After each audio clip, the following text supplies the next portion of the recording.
Hey, how's it going? My name is Vashthalas, if you didn't already know. Thanks for tuning in. Today I'm going to go over all 5 new Ascendancies coming towards Path of Exile 2 in the Dawn of the Hunt update 0.2.0. So we shall start off with the Amazon. Elemental Infusion grants skill infuse weapon when you consume a power charge, when you consume an endurance charge, when you consume a frenzy charge, gain 2 cold infusion, gain 2 fire infusion, gain 2 lightning infusion, respectively. I feel like that's an Ascendancy node. We're just going to have to wait and see what exactly does infuse weapon mean and how powerful it is. Right after that comes Infused Avatar, 50% chance for infusion to not being consumed when infusing a projectile. Okay, so projectile builds, maybe a Spear Chucker, Javazon angle. 20% increased movement speed while an enemy with an open weakness is in your presence. 40% increased skill speed while an enemy with an open weakness is in your presence. You know, just a quick to the side, I wonder how spears when thrown are actually going to work. Do you think that they'll work like they did in Diablo 2, where you need a javelin that replenishes its quality? Or quantity, sorry. And that makes me wonder even further, like, you know, is there going to be a Titan's Revenge equivalent? I think that's what those spears were called. Maybe I'm... No. Okay, so the belt was called Thunder Gods, and then I think the javelin unique from Diablo 2 was Titan's Revenge, if I'm not mistaken. It's been a while, okay? I started playing again recently, but anyways. 20% increased movement speed while an enemy with an open weakness is in your presence. 40% increased skill speed while an enemy with an open weakness is in your presence. Attacks with your weapon have added physical damage equal to 25% increased accuracy rating with the weapon. Accuracy stacker. Skill speed. That's a powerful small node. Hopefully we'll see that in more places than just some of the classes on the right side of the tree. Which side of the tree do you guys think this is going to be on? Oh wait, I forget that it's a ranger, so it's going to spawn exactly where the ranger is. Duh! Reveal weakness against rare and unique enemies. 50% more damage against enemies with an open weakness. Reveal weakness, we're going to have to find out what that actually means. Chance to hit with attacks can excel 100%. Can exceed 100%? I wonder what that means. Gain additional critical hit chance equal to 25% excess chance to hit with attacks. So yeah, this is like definitely an accuracy stacking part of this tree. I like that they are giving it a little bit of an archetype. The infused avatar, maybe not explicitly for spears, right? It doesn't say spears anywhere in there, but I definitely get the vibe that that is intended for empowering a spear projectile. Stalking Panther, it's in the bottom right here that my camera's probably covering up. Evasion rating from equipped helmet, gloves, and boots is doubled. Evasion rating from equipped body armor is halved. Is anyone going to take that? I don't think that's worth, right? I think that's just like a trap. I don't know.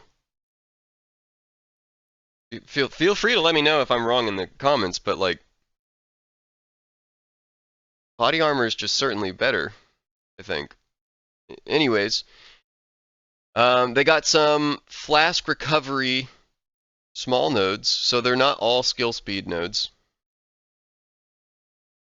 Some of them are accuracy small nodes. 15 or 12% increased amount of life leached. Recovery layer. Life leech recovers based on your elemental damage as well as physical damage. Life flasks also recover mana. And flasks also recover life. I'm not sure how I feel about that side of the tree. Maybe I'm just not smart enough to think about the actual usefulness of some of those descriptions, but Mystic Harvest. Sorry, I almost said Mythic, but Mystic Harvest at least has an easy enough application to where it's like, yeah, that's obviously useful. So I could see myself picking up Mystic Harvest, but as Mary Brew, meh. Stalking Panther, meh. Everything else, I think it's actually going to be a very high damage Ascendancy. Because it's like you infuse your weapon with more damage, chance to not consume that infusion, more damage, kind of like something that sounds like an exposure happening with Predatory Instinct. Accuracy stacking so that you get more critical strike. I like it. Amazon's looking pretty good. So let's move on. This is the Ritualist, I'm pretty sure. As the Whispers demand. It's at the top. Ritualist sacrifice can be used on yourself to remove 20% of the maximum life to grant a random monster modifier. Maximum of one modifier can be granted this way. That is so cool.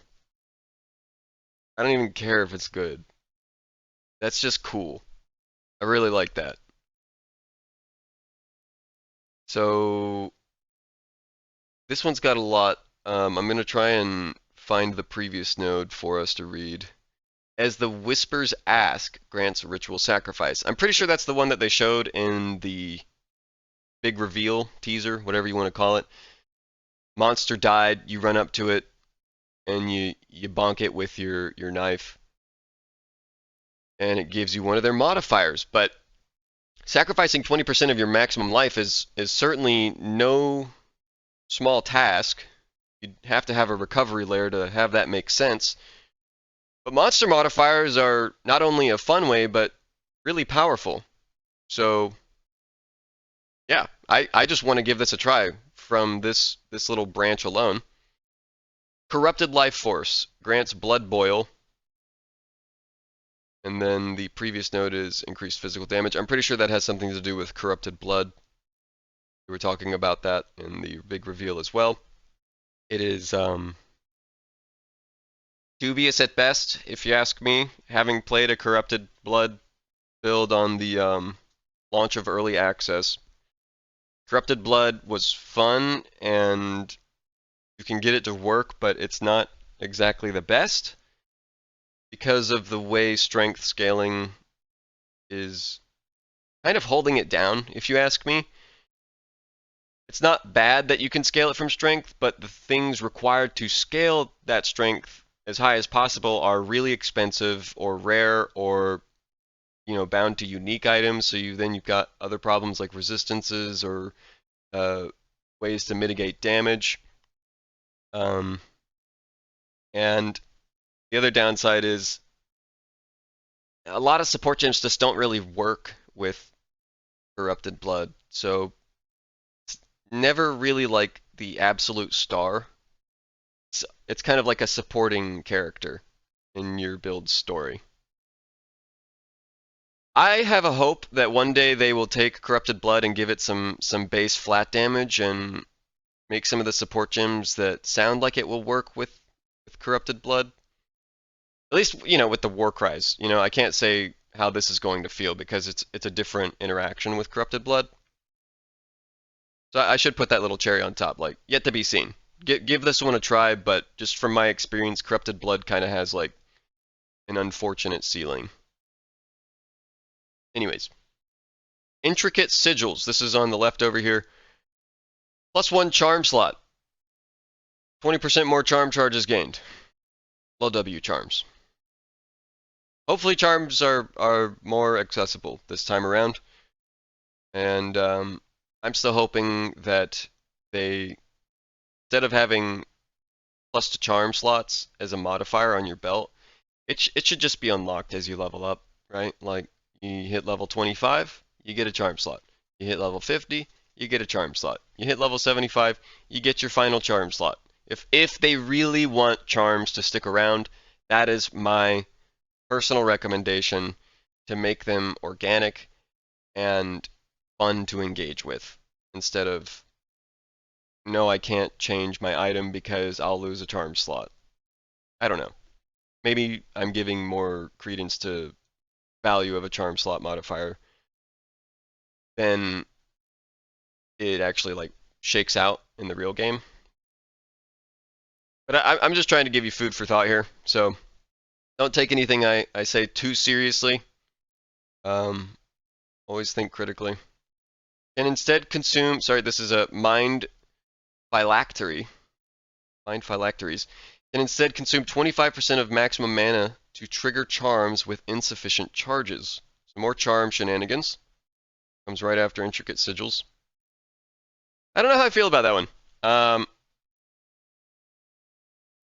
Maybe there's a build out there that doesn't really care about your mana. I'm not aware of it. Most builds I use require some form of mana. Wildwood Persistence. 5% increased life recovery rate per 5% increased missing life. 10% increased life recovery rate. It's just a recovery layer. Not much else to say. I'm going to comment on all three of these small nodes because I think they're rather important, as they are a downside headed towards a massive upside. Reduced mana, reduced spirit, or reduced resistances. You choose. What does your build care the least about so that you can pick up Unfurled Finger? +1 ring slot. Wear an extra finger as an amulet, they said. How creepy. But very, very powerful. Undoubtedly, maybe one of the most powerful nodes they have introduced in recent times. Seriously, seriously, don't sleep on this one, especially because of the way catalysts work in this game. They can go up to 50%, I'm pretty sure that they said, on breach rings. So yeah, you can look at that as just +1 breach ring right there. Very, very cool. Percent increased attributes, though. How good are percent increased attributes if they said that they have kind of given attribute stacking builds a little bit of a slap? If they got like just the outright nerf hammer, right? Like if they've actually had their like legs chopped off in terms of being able to play the game, then yeah, that increased attributes is not really worth anything at all. But could certainly help you use the gems that you care about. 25% increased bonus damage gained from... Wait, no, I'm reading that wrong. 25% increased bonuses gained from equipped rings and amulets. Wow. There's no way you're not taking those. There's just no way. There's absolutely no way you are not picking up a free ring and then increasing them all with 25% bonuses. Very, very powerful. I think that's everything for the Ritualist. So we're going to move on. This is now the Smith of Kitava. Everybody is freaking out about this one. Everybody is freaking out about it. Multiple videos out there right now just saying, is this the most powerful Ascendancy they have ever made? You be the judge. I don't know. Smith's Masterwork? Wow. You know, that is, bar none, the most versatile Ascendancy node they've ever given us. I don't want to have a conversation about power or whatever, but versatility? Yeah. That's the biggest one. You choose. What do you want? Body armor grants. Any of these modifiers I'm about to list off to you. Armor applies to chaos damage taken from hits. Insane. 75% cold resistance, or fire resistance, or lightning resistance. 100% increased stun threshold. Unaffected by ignite. Not immune. Insane. 15% increased maximum life. One of the only sources, as far as we know currently. 20% increased strength. May not sound like much to most of you, but if you enjoy corrupted blood, that's a big deal right there. That's a serious reason to consider playing a Warcry build with corrupted blood on this Ascendancy, because you could still wear the other chest piece that gives you another 20% or whatever it is strength. You'll have to give it a try. There's certainly other great things. Regenerate 5% of life per second. 50% reduced critical damage bonus with hits against you. 25% physical damage from hits taken is fire. Insane defensive value right there. 5% to all, oh, I thought it was going to be all maximum resistances, but no, it's a 5% to maximum fire resistance. Still insane. Because the main pinnacle is fire damage. Wow. Yeah. Choose your adventure with Smith's Masterwork. And now I get to comment on my actual favorite part of this Ascendancy, which is that you can use Temper Weapon.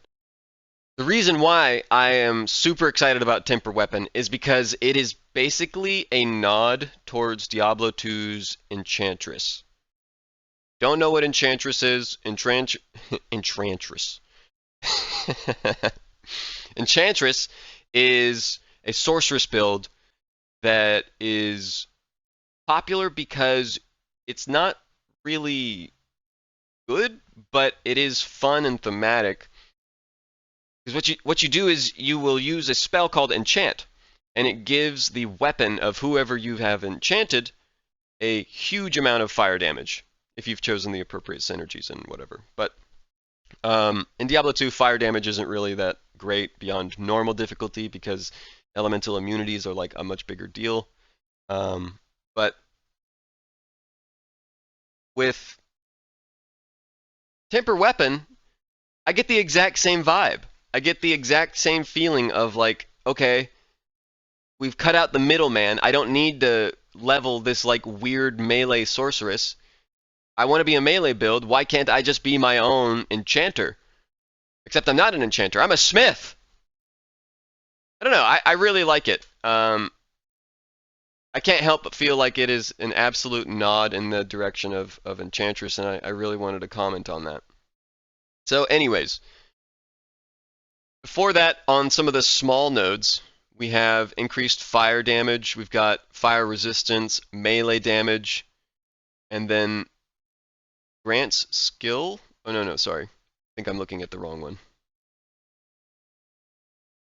Minions deal 20% increased damage. Yeah, those are all the small nodes. So we got fire damage, fire resistance, melee damage, and then minions. Let's check out that minion node. Manifest Weapon summons a weapon of Kitava to aid you in battle. I wonder how that will feel. Some of these skills that are granted by Ascendancies, they're actually really, really good. They level up with you, which feels fantastic because you don't have to wait around for a Jeweler's Orb to drop so that you can upgrade the skill that you're currently interested in. So don't sleep on some of these, you know, manifest weapons, or I think that there's going to be another skill down the line that's granted by a mercenary ascendancy that I'm excited to talk about. But I don't know if it's going to be like something that you center your entire build around. All we saw in the reveal for manifest weapon was we only saw like one weapon being summoned, right? That's not like an army. In most minion builds, if the minion isn't packing a massive wallop, you're going to need multiple of them. Yet to be seen. Fire spell on hit. That's from Heat of the Forge. Leading up towards it is the fire damage node. Kind of like a battle mage angle. There's definitely going to be a cooldown, right? I think undoubtedly there's going to be a cooldown with Heat of the Forge. Or if there isn't a cooldown, then it'll probably be dependent upon like what skill you attach to it. I wonder if you can attach multiple skills. Thing is how triggers just became a problem in the past. I'm surprised that they're adding another trigger. Maybe after becoming a little bit wiser and understanding what the community can do with triggers, this one will be a little bit on the safer side. Or who knows, maybe it'll be bonkers busted. Next is Coal Stoker. Modifiers to fire resistance also grant cold and lightning resistance at 50% of their value. That sounds pretty familiar. Where have we heard about that before? Very powerful. And then Forged in Flame comes right after it. Modifiers to maximum fire resistance also grant maximum cold and lightning resistance. Wow. Wow. Holy cow. Also, I just noticed this. Smith's Masterwork does not have a travel node. Huh. I wonder if that's a mistake. I'm pretty sure that's a mistake. There's definitely going to be like a travel node there, right? I don't know. But that is Smith of Kitava. Absolutely insane nodes available. If you just ignore Smith's Masterwork, which it in and of itself is face melting. Forged in the Flame, Bolstoker, very powerful. Huge defensive value there. So I will not be surprised if this becomes one of the most popular ascendancies for Dawn of the Hunt. Moving on, though. This is the Lich. Yeah. This is going to be big chaos angle. I saw a lot of minions in the teaser / reveal. So maybe there is some intended gameplay behind that and what they showed us, but they kept talking about chaos damage, so food for thought again. Energy shield if consumed power charge. 30% increased energy shield if you've consumed a power charge recently.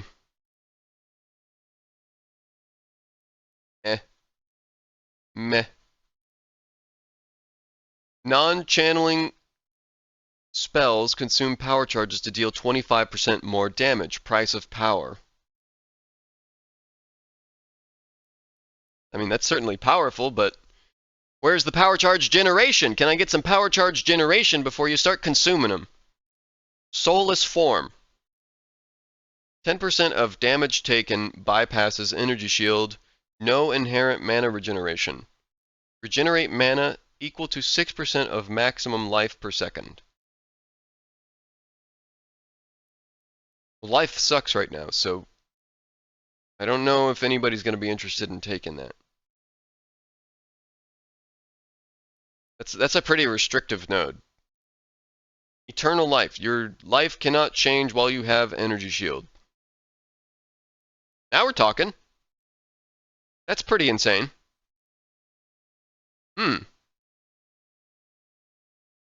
But then 10% of your damage taken bypasses energy shield. Does that, with Eternal Life, does that just become you ignore 10% of damage while having energy shield? I wonder. And then that also means if you are a life cost build, you suddenly no longer have any costs. Like maybe you have like a numerical cost so that you can still trigger things if there are triggers involved with your like life costs, but yeah, I could imagine you could easily get around like 2,000 life and then it's just, hey, that number never moves again because I've got a big old fat energy shield in front of it. Casting spells for free forever. Anyways, energy shield. 20% increased maximum energy shield. Oh no. That's a small node. What do you mean? That's so much. Is energy shield really just the intended way? Eldritch Empowerment. Non-channeling spells cost an additional 3% of maximum energy shield. Non-channeling spells deal 30% more damage. Spending energy shield does not interrupt recharge.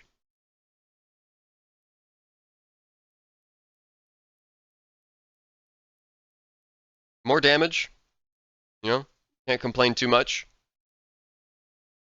And then spending energy shield does not interrupt recharge. I didn't know that was a thing. But with this node, it isn't anymore. Woohoo! I don't think I've used Does Eldritch Battery work the same way in POE2? I don't think so. How do you spend Energy Shield? I don't think I actually know. How would you spend Energy Shield as your resource currently?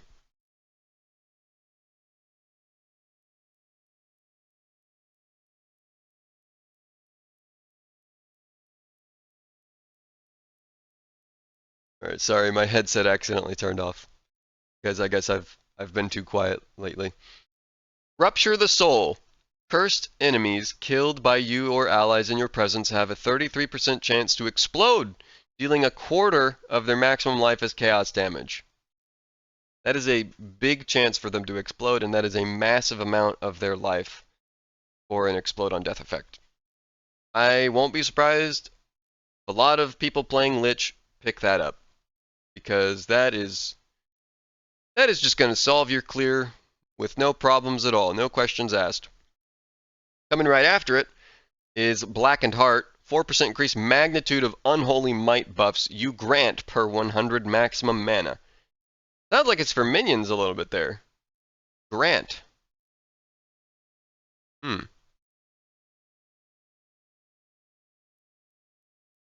What does Unholy Might do the same thing in PoE2? I don't remember.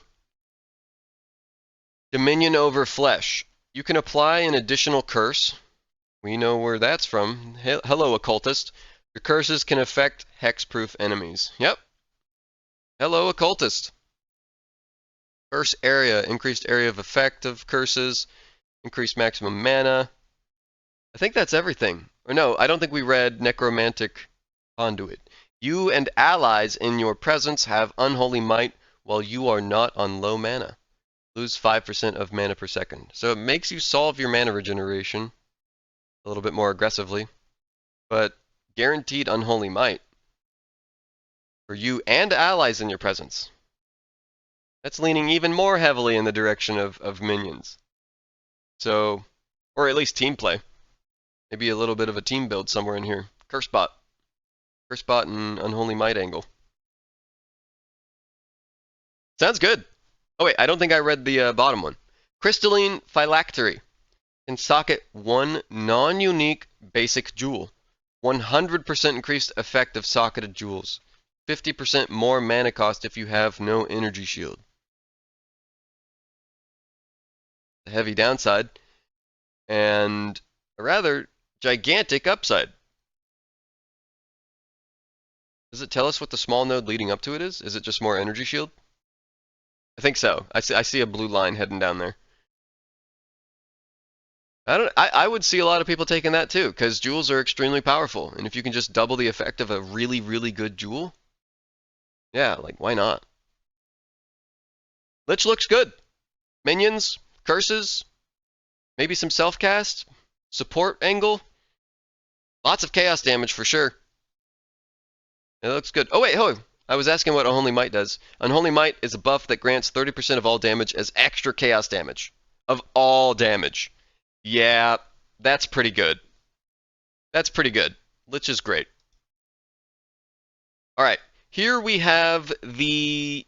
Oh goodness, what am I... I'm forgetting what this one is called. Can't believe I'm forgetting. Let me look.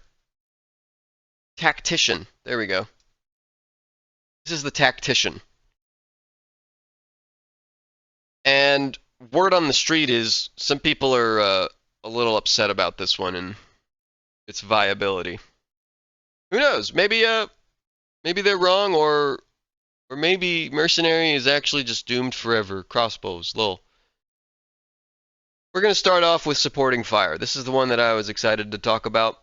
It's a skill granted by the Ascendancy node down there at the bottom. I think. Where's this coming from? Yeah, okay. Unleash Hell grants Supporting Fire. I was a little confused by that. Why isn't the Ascendancy just called Supporting Fire? Minions from this skill have 1% increased accuracy rating. Minions?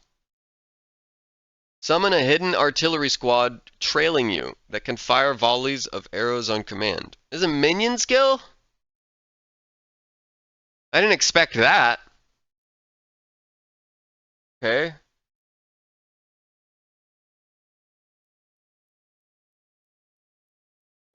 So it's an attribute stacking minion skill. After they said in their interview that they're giving attribute stacking builds a slap.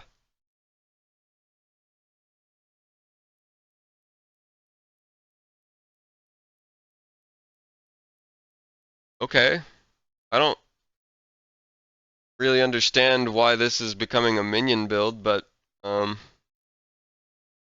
let's read some of the other nodes. Polish that gear. Gain 100% of armor as extra stun threshold. Gain 100% of evasion rating as extra ailment threshold. The ailment threshold is probably useful. Excuse me. After that, small note is just armor and evasion rating. Stay light, use cover. Defend with 200% of armor. Enemies have an accuracy penalty against you based on distance. So it doesn't do anything against melee. Maximum evade chance is 50. Maximum physical damage reduction is 50. You defend with 200% of armor.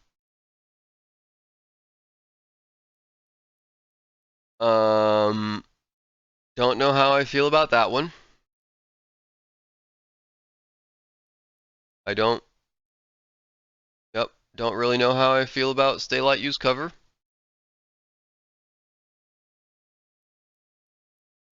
Suppressing fire. Projectile damage builds pin. Pretty useful. Pinned enemies cannot perform actions. It's a stun.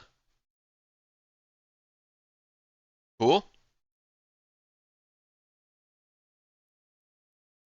Sucks that you have to travel and spend 4 nodes for that, but cool. A solid plan. Persistent buffs have 50% less reservation. That's powerful. I am confident somebody will do something with that. 20% increased presence area of effect. Allies in your presence gain added attack damage equal to 25% of your main hand weapon's damage. More of a minion angle. More of a minion angle. And I can absolutely see someone taking a solid plan, watch how I do it, and then unleash hell.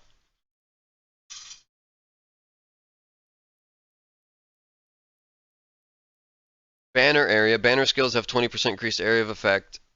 Can place multiple banners. Saw that in the reveal. I don't know how I feel about it. I don't really like banners right now. I liked banners more whenever it was just kind of a lightweight aura reservation. But I know they have a different viewpoint. They probably prefer banners being this like active ingredient to builds. 8% increased spirit, by the way, on the way over towards a solid plan. So while it may not have an incredible amount of defensive capability, if you ask me, between stay light, use cover, and polish that gear, I think there is absolutely something to be thought of with Unleash Hell being a minion thing, and then the allies in your presence gain attack damage equal to your main hand weapon damage. But who knows? Like, how good is your main hand weapon actually going to be, and will that make a difference for those minions? Totem damage. Is this a totem build? Cannons ready. Totems have 30% more skill speed. That's a lot more. Totems only use skills when you fire an attack projectile. Oh, focused fire as an ascendancy. But totems aren't minions, so why? Huh. That's a little too clunky, if you ask me. Like, what is that going to be taking alongside it? So you take cannons ready, solid plan, Totems don't count as allies, I don't think, so there's no reason to take watch how I do it. Is it just the pen buildup? I'm not really confident in stay light, use cover. Yeah, I don't know. I think there's something worth exploring with the minion angle, but I'm not sure of what else when it comes to the Tactician. So, alright, and those are all 5 Ascendancies revealed for Dawn of the Hunt! Path of Exile 2's new patch, 0.2.0. I hope you guys are excited. I know I am. I hope you find it informative. I hope you find it entertaining. Hopefully I'll see you next time. If you enjoyed it, don't forget to leave me a like and subscribe, and let me know what you think down below in the comments. And that's it. Have fun. Peace out.